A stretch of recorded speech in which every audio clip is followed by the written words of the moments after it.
Estamos estudiando el Evangelio de San Lucas y estamos en el capítulo 22. Lucas, capítulo 22.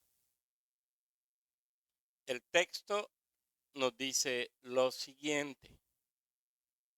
Estamos aquí en la negación de Pedro, o en el anuncio más bien de la negación de Pedro.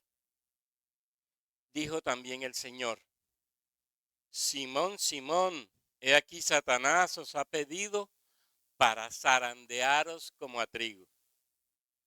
Pero yo he rogado por ti que tu fe no falte, y tú, una vez vuelto, confirma a tus hermanos. Él le dijo: Señor, dispuesto estoy a ir contigo no solo a la cárcel, sino también a la muerte. Y él le dijo: Pedro, te digo que el gallo no cantará hoy antes que tú niegues 3 veces que me conoces. Estamos en una situación que para Pedro realmente va a ser comprometedora. Y precisamente Pedro nos va a dejar unas enseñanzas que son importantes para nuestra vida. Recuerde que en este capítulo 22 se han dado una serie de eventos, y sobre todo en donde están siempre Jesús y los apóstoles. Piense que el Señor instituye la cena y la deja como recordatorio de lo que pronto va a hacer. Va a dar su vida en rescate por muchos. Va a hacer efectiva la redención de los hombres, nuestra liberación. Y precisamente esa cena se va a constituir para nosotros como un signo de nuestra liberación para siempre. Y precisamente por ello Jesús nos la deja y la estaremos celebrando hasta que Él venga. Y mientras la celebremos, estaremos siempre exaltando toda la obra de Cristo por nosotros, toda la victoria de Cristo sobre el mundo, sobre el pecado, sobre la muerte, sobre la carne, sobre el demonio. Esa va a ser precisamente la meta de dejarnos la cena como recordatorio, la victoria de Cristo en la cruz del Calvario. Pero también la cena nos va a dejar otras enseñanzas, porque no solamente Jesús dejó la cena establecida allí. Cuando uno lee, y aquí voy a utilizar otros textos de los evangelios para ampliar un poco más sobre lo que vamos a compartir hoy. Cuando uno ve los evangelios sinópticos, inclusive el evangelio de Juan, usted va a descubrir que ese discurso de la cena es bastante largo. En Juan, acuérdese que el capítulo 17 está implícito en la cena. Eso debemos siempre tenerlo en cuenta. Y en ese discurso en la cena, el Señor nos habla de cómo tenemos que ser siervos de Él, de que tenemos la tarea hermosa, la tarea grande de ponernos al servicio de los demás en su reino, predicando, enseñando, consolando, aconsejando. Él nos va a mostrar cómo nosotros tenemos un carácter de siervos.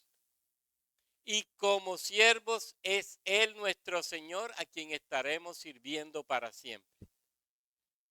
Ese discurso, repito, es bastante amplio y sin duda nos educa en la fe. Cuando eso pasa, usted lee que al final se canta el Jalel, o se cantan los salmos del 113 al 118. Usted lo va a encontrar en los evangelios sinópticos. Por ejemplo, el evangelio de Marcos, de San Lucas. Los evangelios nos van a decir cómo después de haber cantado el Halel, se dirigen al monte de los olivos. ¿Se acuerdan? Se van al monte de los olivos. El Halel, si usted lee los Salmos 113 al 118, esos salmos profetizan acerca de la muerte y sufrimiento de Jesús. Muy significativos esos salmos para lo que se está celebrando. También nos hablan de la resurrección de Jesús y se da gracias a Dios por las misericordias eternas. Ahora, en ese caminar hacia el Monte de los Olivos y terminado ya el cántico de estos salmos, por ejemplo, Marcos nos enseña que, repito, se dirigieron a este monte que les he mencionado. Y mientras iban de camino, Jesús les va a decir cosas sorprendentes. Y estamos a pocas horas de la muerte de Jesús. Ya estamos casi en la crucifixión de Jesús. Mateo, Marcos revelan cómo Jesús, al lanzar una expresión, está recordando a Zacarías 13:7. Levántate, oh espada, contra el pastor y contra el hombre compañero mío, dice Jehová de los ejércitos. Heriré al pastor y las ovejas serán dispersadas.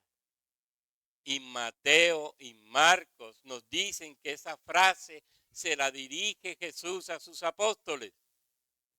Les va a decir, todos os escandalizaréis de mí esta noche, porque escrito está, heriré al pastor y las ovejas serán dispersadas. Interesante. Jesús está diciendo, miren, ustedes apóstoles, al final me van a dejar solo. Al final me van a abandonar. En muy poco tiempo ustedes serán los primeros que corran y yo quedaré solo. Y serán todos esos que estuvieron siempre con Él, los que experimentaron el amor de Cristo, la compañía de Cristo, el poder de Cristo, la gloria de Cristo, los que vieron a Cristo enseñar, exhortar y demás, serán los primeros que corran. Serán los primeros que lo abandonen. Y lo abandonan en la hora más difícil por la que Jesús pasa. Y si usted lee el Evangelio de Marcos, en el capítulo 14, el impulsivo y autoconfiado Pedro le va a decir, aunque todos se escandalicen, yo no. Fíjense cómo Pedro habla. Pedro no conoce todavía su corazón. Y Pedro está negando la palabra profética de Jesús. Pedro está diciendo, Señor, eso es mentira. Lo que acabas de decir del profeta, eso es mentira. Y así van a hacer lo mismo los discípulos. Los apóstoles van a hacer lo mismo. Se van a ir contra lo que Jesús ha dicho. Miren los errores que cometen. Ese es el primero, contradecir al Señor. Poner en duda la verdad dicha por Jesús de que todos le abandonarán, de que todos le dejarán y que ya estaba profetizado. Pedro, te equivocas, Señor, yo no haré tal cosa. Y los apóstoles van a decir lo mismo. Y Jesús le va a decir a Pedro, mira Pedro, hoy mismo, dentro de un ratico, vas a negarme 3 veces que me conoces.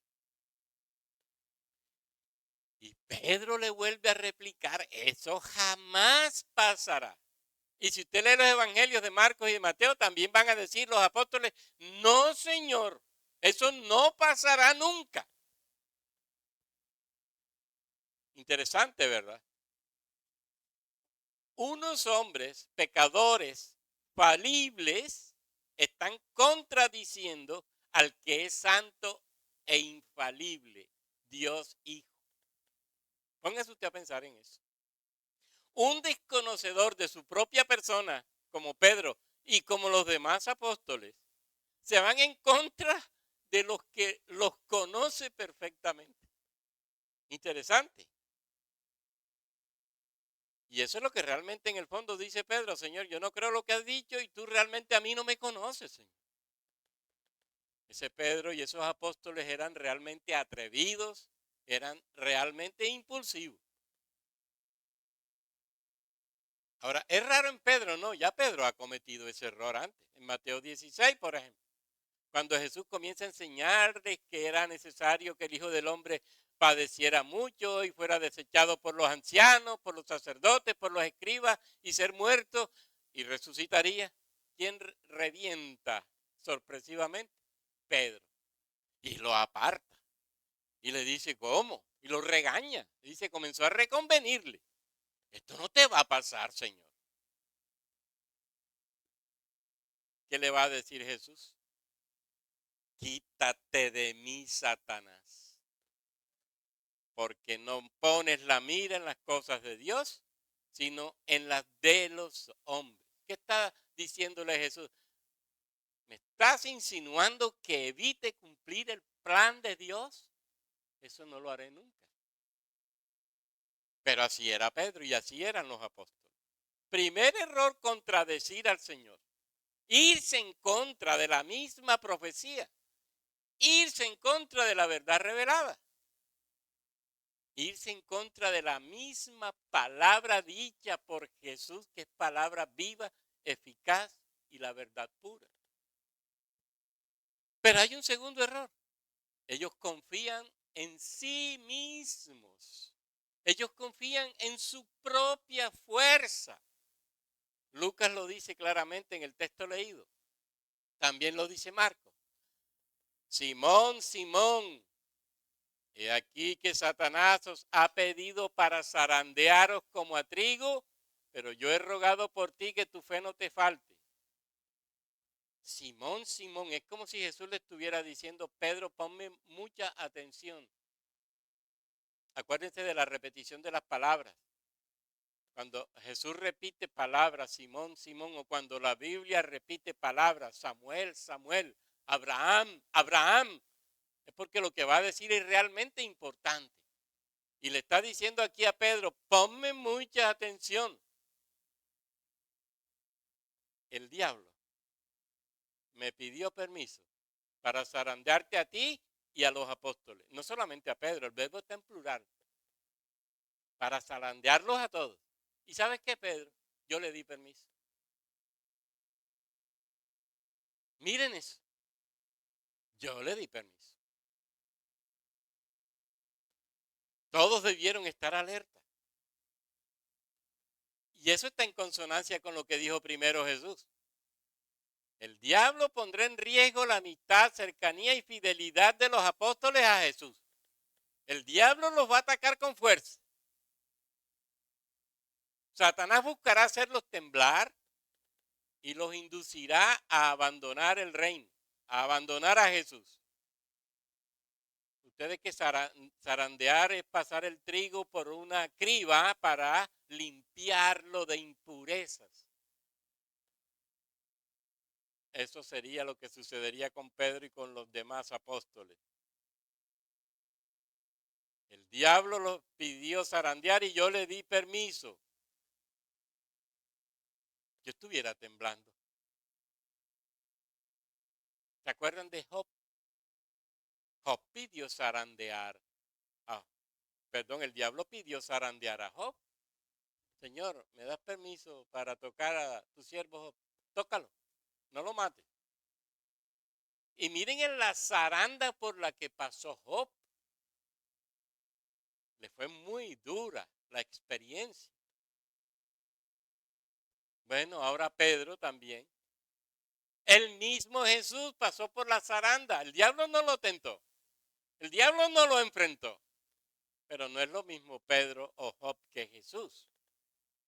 Pero fíjense que el diablo está siempre con esa intención. Los cristianos debemos estar alerta por eso.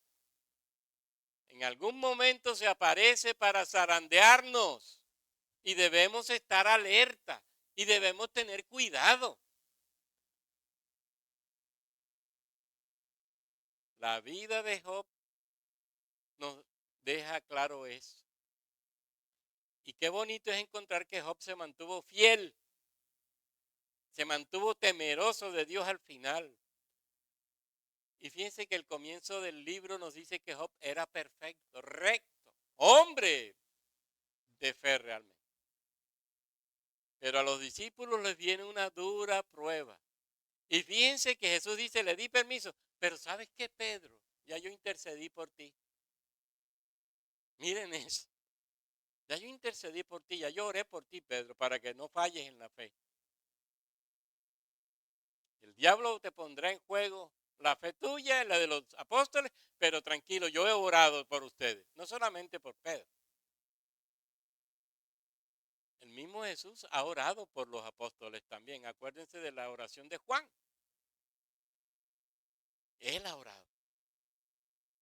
Pero este Pedro definitivamente era imprudente y era impertinente. Señor, estoy dispuesto a ir contigo no solo a la cárcel, sino también a la muerte.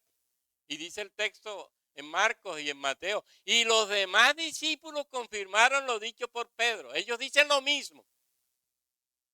Oye, qué gente tan terca.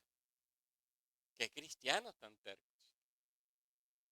No supieron callar, meditar y guardar lo dicho, sino que reventaron en su impulsividad y le están diciendo a Jesús, tranquilo Jesús, que nosotros saldremos bien, saldremos adelante y te demostraremos que fallas al lanzar tal afirmación.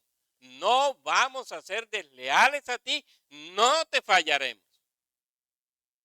Confiar en su propia carne, confiar en su propia capacidad, confiar en su propio corazón. Imposible. Eso es locura. Y allí es donde Jesús nos va a poner la mirada. Ojo. Yo digo que en ese momento Jesús debió decirles, apártense de mí, diablos. Así como se lo dijo un día, apártate de mí, Satanás, porque no ves las cosas como las ve Dios. ¿Se acuerdan que se lo dijo a Pedro? Así debió decírselos ahora. Pero ahora a todos, apártense de mí, diablos. Ustedes no ven las cosas como las ve Dios. Ustedes ven las cosas según su propia visión y según su propia confianza. Fíjense entonces, confiaban en ellos mismos. Primero contradijeron a Jesús y segundo confiaron en ellos mismos. Y tercero, ellos, Pedro y los discípulos, creyeron conocer más su corazón que Jesús mismo. Póngase usted a pensar en eso. Que yo crea que conozco más mi corazón que el que hizo mi corazón y que el que me hizo a mí. Eso es delicado y eso es tremendamente peligroso. Con razón las respuestas tan irrespetuosas, tan desacertadas, tan atrevidas, tan imprudentes de los discípulos y de Pedro. No recordaron nunca a Jesús que les dijo, del corazón del hombre sale mucha maldad. Eran verdaderamente soberbios y no habían descubierto la debilidad, la perversión de sus corazones. No se habían todavía concientizado de que la vieja naturaleza le seguía afectando. No te abandonaremos, Señor. No te negaremos. Somos capaces de morir por ti, Señor. Y sucede todo lo contrario. Cuando no se conoce a Jesús y cuando no se conoce al propio corazón, terminamos pésimos delante de Dios. Terminamos muy mal. Sin Jesús es imposible vivir la fe. Sin Jesús es imposible seguir a Dios en amor puro. Entonces, tercer error grave, creer que se conocen más ellos mismos que lo que Jesús los conoce. Y hay un cuarto error. No solamente confían en sus propias fuerzas, sino que se creen realmente fuertes, más que otros. Inclusive Pedro deja entrever que él es más fuerte que los demás apóstoles. Aunque otros te abandonen, yo no. Es que yo sí tengo fe. Es que yo sí puedo estar seguro que no te voy a fallar. Es que yo sí tengo capacidad, Señor, para seguir y seguir firme sin darte la espalda. Miren hasta dónde llega ese corazón malo. Creerse uno que es aún superior a otros en fe y en entrega a Jesús. Estos hombres realmente estaban perdidos. La visión que tenían todavía era equivocada. Y fíjense que lo que va a hacer Jesús es confirmar la deserción de la que ya había hablado. Jesús le va a dar a Pedro la respuesta a su prepotencia y a los apóstoles la respuesta a su prepotencia, a su orgullo, a su autoconfianza. Ellos, en vez de aceptar a Jesús y las palabras de Jesús, y en vez de orar y pedir ayuda y fuerza, hacen todo lo contrario. Y Jesús le va a decir, mira Pedro, ya casi, ya dentro de un ratico, tú mismo, antes que el gallo cante, me vas a negar 3 veces que me conoces.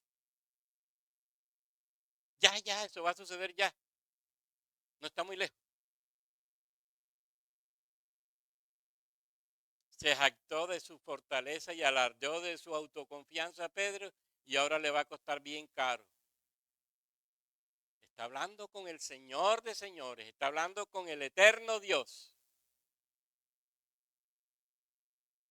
Todos los cristianos debemos tener un conocimiento claro de nuestra naturaleza.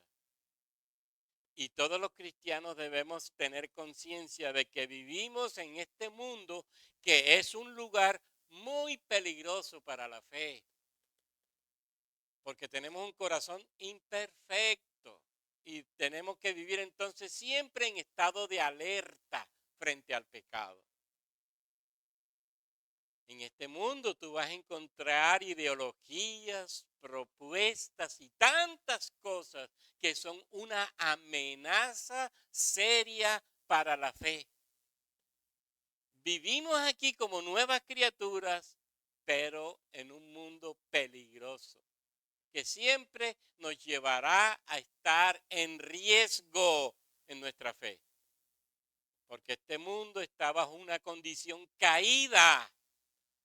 Y en esa condición siempre tiende al mal, siempre tiende a ir contra Dios. Por eso Juan nos dice, tenemos en el mundo 3 grandes enemigos, el mismo mundo, el demonio y la carne. Estaremos siempre enfrentados a ellos. Pedro como que se le olvidó eso. Y esa es la lucha espiritual. No podemos confiar en nosotros mismos. No podemos confiar en nuestra propia carne. No podemos creer en nuestras propias capacidades. Al contrario, debemos tener una desconfianza saludable de nuestro corazón. Debemos tener una desconfianza saludable del mundo y sus ofrecimientos, y con razón del diablo y sus sutiles propuestas. Fíjense que ellos no se sujetan a Dios, pero siempre estarán frente a nosotros para hacernos coger, para hacernos tomar el camino del pecado. Así que ni Pedro, ni los apóstoles pensaron, vieron el peligro en que estaban y que se les advirtió.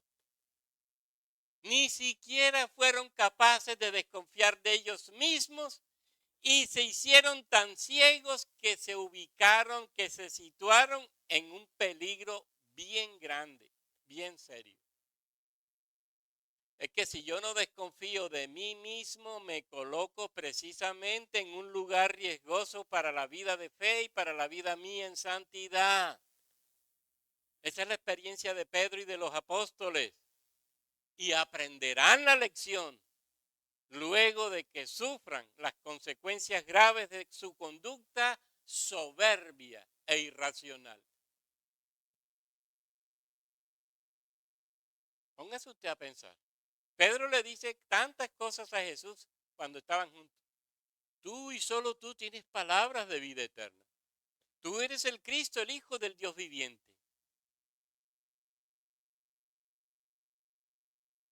Un hombre que conoció a Jesús de cerca y hasta tuvo la revelación del cielo. Y ahora está diciendo disparate. Y fíjense que cuando Pedro es tentado, más adelante, es cierto que la primera tentación se lo coge de sorpresa, pero las demás no. Y las demás responde con conciencia y con claridad.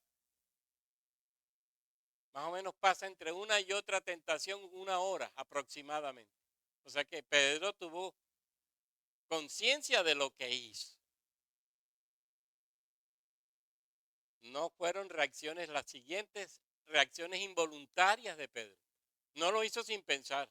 No, ya lo que hizo después, lo hizo con conciencia. Con razón va a llorar amargamente por su pecado.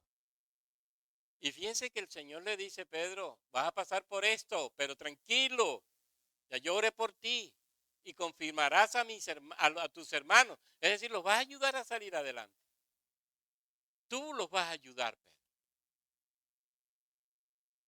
Y así fue, Cristo al final lo va a sostener, lo va a restaurar y lo va a comisionar.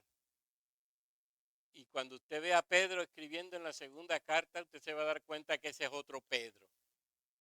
Es totalmente otro Pedro.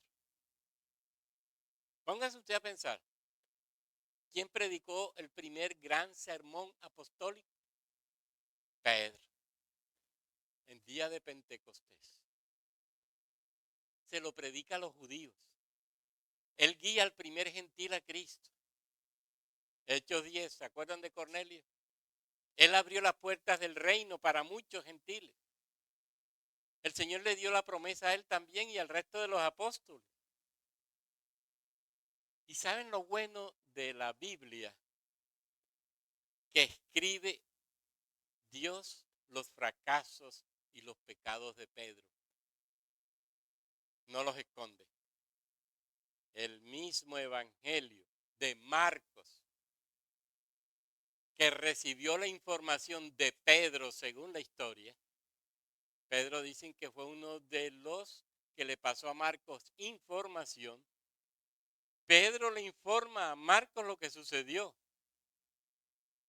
Fíjense cómo Pedro jamás quiso esconder sus fallas y sus errores. No le dio miedo. Él quería que la gente supiera que como seres humanos fueron débiles, pero que como seres humanos tuvieron a un Cristo bendito que los fortaleció y los ayudó a seguir adelante. Y que todo el mundo sepa eso. No es como nosotros que escondemos los pecados. Nosotros sí que escondemos los pecados y que nadie se entere. En cambio, Pedro hace todo lo contrario. Que todos se enteren para que se den cuenta que yo, a pesar de ser discípulo de Jesús, fui débil. Y seguí siendo débil. Pero en Cristo luché por ser sal y ser luz. Qué hermoso, Pedro.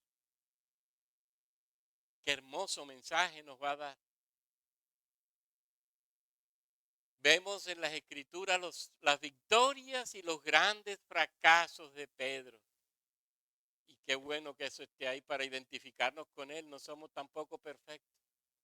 Y no podríamos sentirnos sino identificados con él. Somos como Pedro. Todos somos como Pedro.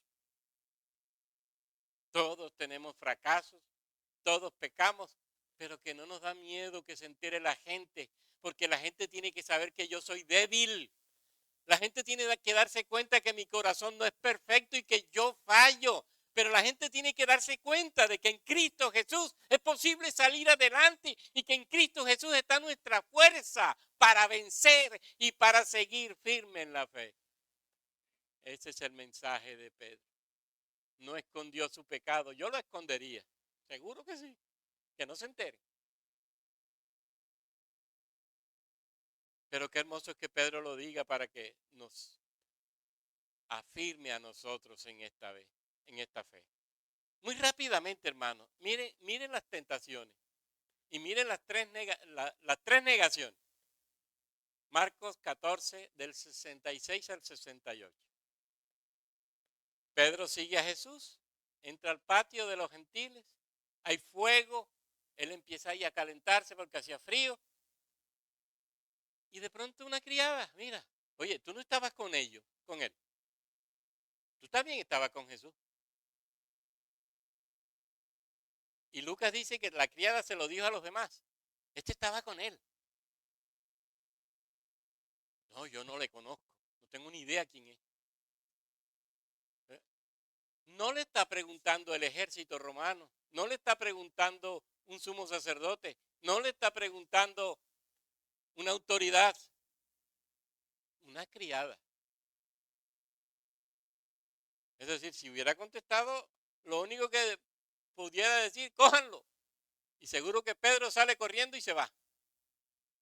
Pero miren que Pedro cobardemente, como nosotros cobardemente escondemos el pecado. Somos cobardes frente al pecado. Que no se enteren. Y nos lo tragamos. Pedro, no, yo no lo conozco. Miren cómo Pedro reacciona. Segunda negación, Marcos allí cerquita también.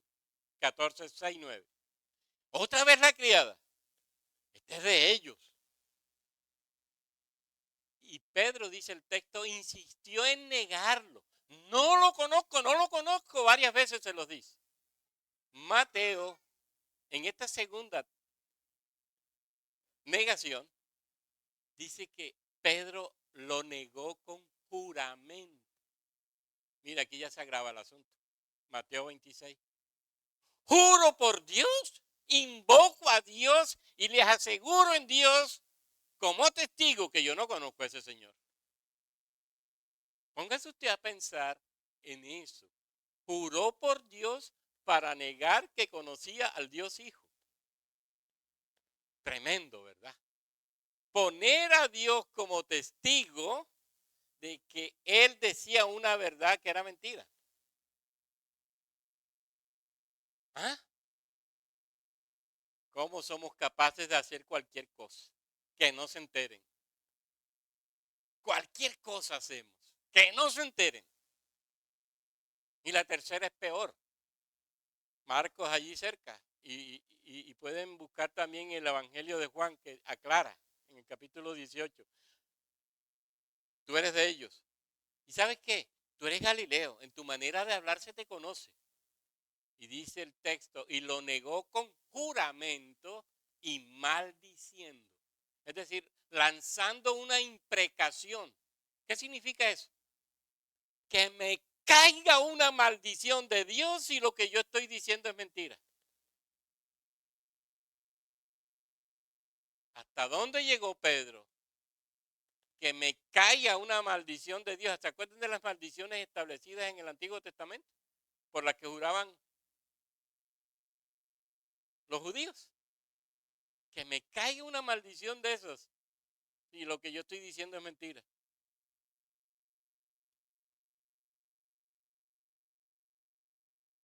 ¿Y saben qué fue lo peor? Acuérdense que allá en el monte de los olivos, Pedro sacó una espada y le cortó la oreja a un centurión, a un soldado llamado Malco. ¿Se acuerdan? Y dice Juan 18, 26. Uno de los siervos del sumo sacerdote, primo de aquel a quien Pedro había cortado la oreja, le dijo, yo te vi en el huerto con él. Oye, ¿usted cree que un primo que ve que al primo le cortan la oreja se le olvidará aquel que cortó la oreja? ¿Ah? Yo te di allá, tú fuiste quien le cortó la oreja a mi primo. Y Pedro lo negó otra vez.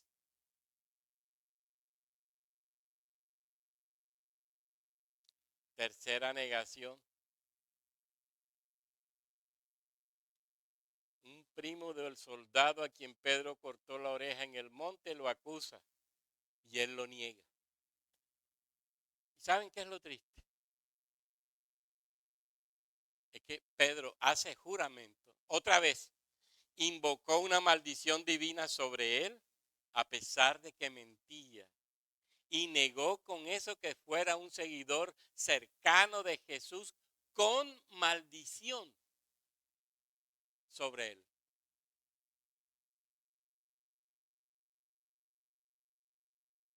Y empezó a hacer imprecaciones, es decir, clamó sobre sí el mal si lo que decía no era cierto.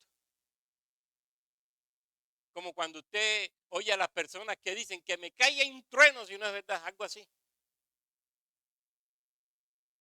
Bueno, algo así hizo Pedro.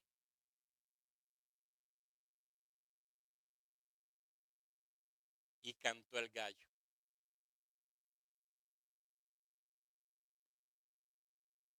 Antes que el gallo cante, me negarás 3 veces. ¿Y saben qué dice el texto? Que Jesús miró a Pedro con una mirada nada agradable para Pedro. ¿Y por qué nada agradable para Pedro? Pedro diría, Jesús me miró con la peor mirada que yo quería. Me miró con ternura y amor. Solamente lo miró con gran amor. Para Pedro la peor mirada. Que después de todo lo que hice, este hombre me mire con amor y con ternura. Y dice el texto, y Pedro salió y lloró amargamente. ¿Y cómo no iba a llorar amargamente? Acaba de negar a aquel que fue cercano a él y que le dio vida. Acaba de negar a aquel que era Dios y que se le reveló a él y a los apóstoles. Mirarlo con ternura fue lo peor para Pedro. Yo me imagino la amargura del corazón de Pedro, el dolor del corazón de Pedro. Con razón va a llorar con amargura.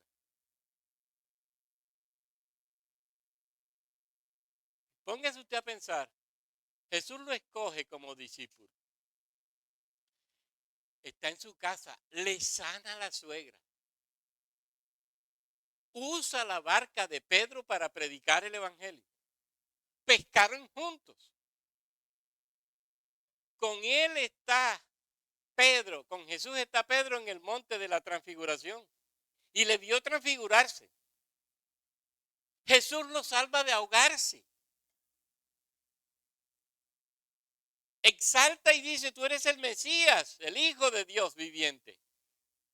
Tú tienes palabras de vida eterna.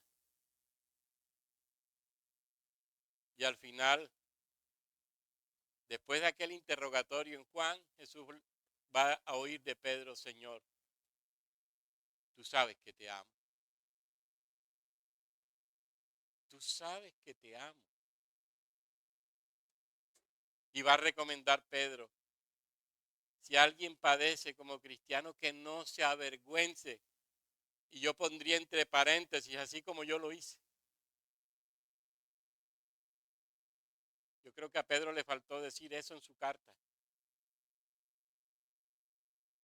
Cuando sufras como cristiano, no te avergüences, entre paréntesis, como yo lo hice. Yo sí lo hice. Sino glorifique a Dios por ello.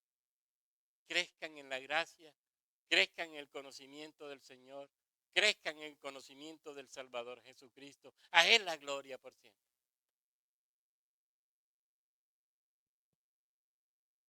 ¿En qué termina Pedro? Yéndose con una amargura profunda por haber traicionado al que le brindó toda su amistad, todo su cariño, todo su amor, al que le dio la salvación, al que le dio la vida.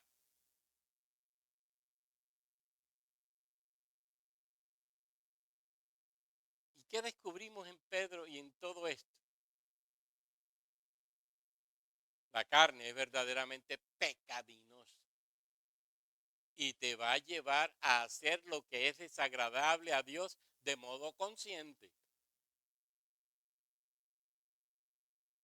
Porque la carne no obedece a Dios, ella no tiene esa tendencia. La carne no quiere ni querrá nunca obedecer a Dios. Siempre se irá en contra de Dios. La carne no quiere ni puede conocer a Dios. La carne no puede agradar a Dios. La carne no va a cambiar. Y entonces, ¿qué esperas tú de la carne? Si te mueves en la carne. Lo de Pedro. No otra cosa. ¿Y sabes qué pasa cuando la carne domina el corazón del hombre?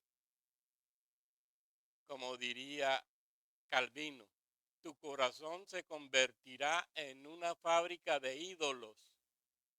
Tu corazón se convertirá en una fábrica de pecado. ¿No fue lo que le pasó a Pedro? Se descuidó y miren lo que le pasó. Es que esa es la carne. No quiere a Dios, no desea a Dios, no busca a Dios, no le interesa a Dios. Y una carne en un mundo que ofrece solo pecado, qué peligro. Y una carne en un mundo que ofrece pecado donde el diablo reina, se intensifica el peligro. Por eso, hermanos, cuando estamos en el mundo, los cristianos tenemos que vivir siempre alerta. Porque podemos terminar como Pedro negando a Jesús. De otra manera, pero al final negando a Jesús, negándolo.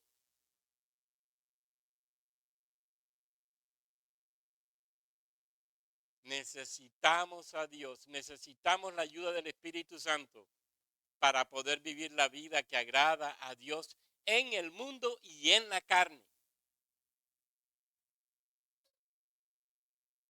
Porque la carne seguirá influenciándonos y el mundo seguirá influenciándolo y el diablo seguirá influenciándonos. ¿Qué vamos a hacer? Y eso es permanente, hermano. No creas que vas a tener días de vacaciones en donde el mundo no te ofrezca algo, en donde la carne no te ofrezca algo y en donde el demonio no te ofrezca algo. No lo creas nunca.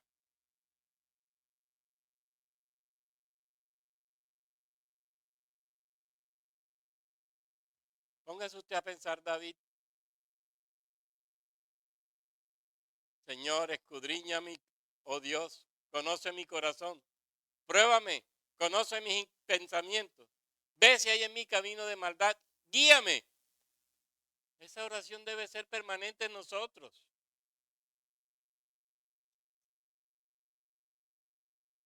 Debe ser permanente en nosotros. Ahora, pensemos en un momento.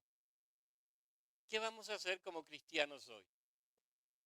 ¿Y qué actitud asumimos en la vida frente a la fe, frente al testimonio? Porque eso era lo que Jesús esperaba de Pedro, que aceptara su palabra y se acogiera a su fuerza. ¿Qué haremos nosotros? ¿Reaccionaremos igual que Pedro? ¿O asumiremos con humildad nuestra incapacidad? ¿Nos postraremos delante de Dios y le diremos, Señor, sin ti no puedo, sin ti soy incapaz, sin ti peco, sin ti fallo, ayúdame.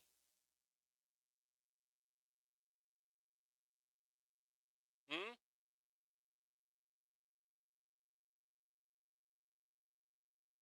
El engaño creció en Pedro, lo cegó y todos cayeron. Nosotros no podemos permitirnos eso. Dejarnos engañar del mundo, del demonio y de la carne significa que no estamos alerta de nosotros mismos y que Dios ha pasado a un segundo plano. Pedro nos está diciendo, vivan alertas frente a los peligros que tienen como creyentes, porque seguro que el mundo, el demonio y la carne no dejarán de hacer su trabajo en sus corazones para desviarlos de la fe y negar al Cristo que los salvó, como yo lo hice. Hermanos, ese es el mensaje que pudiera dejarles hoy. Asumamos con entereza de carácter el cristianismo. Seamos personas que vivan bajo el discernimiento permanente para no caer en los errores de Pedro y terminar negando al que le dio la vida. Y que sea el Espíritu de Dios el que nos ayude para enfrentar con entereza de carácter el pecado. Y cuando pequemos, también tengamos la entereza de carácter de salir adelante con ese pecado. No lo escondas, que es peor. No lo escondas. El Espíritu Santo de Dios nos ayude para vivir la fe como debe ser. Amén.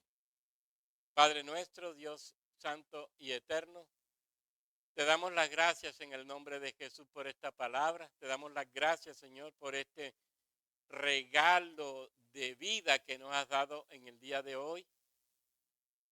Padre, seguro que seremos tentados. Padre, seguro que mundo, demonio y carne nos insinuarán negarte a ti y hasta harán todo lo necesario para que nosotros te neguemos, oh Dios Trino, oh Dios Uno, para que nos vayamos contra tu verdad, contra tu palabra, contra la santidad, contra tu persona, Dios Trino. Ayúdanos, Padre, en el nombre de Cristo y en la fuerza del Espíritu, para que firmes en ti podamos enfrentar los ataques de estos enemigos nuestros y con la fuerza de tu gracia y de tu Espíritu podamos salir bien librados, podamos salir adelante. Señor, somos débiles. Señor, hay pecado remanente en nosotros. Señor, todavía hay incapacidad en nuestra vida.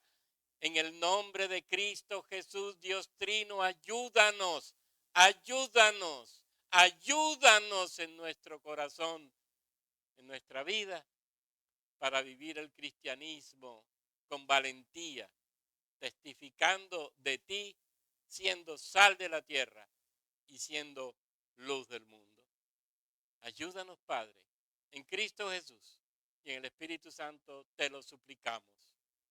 Amén y amén.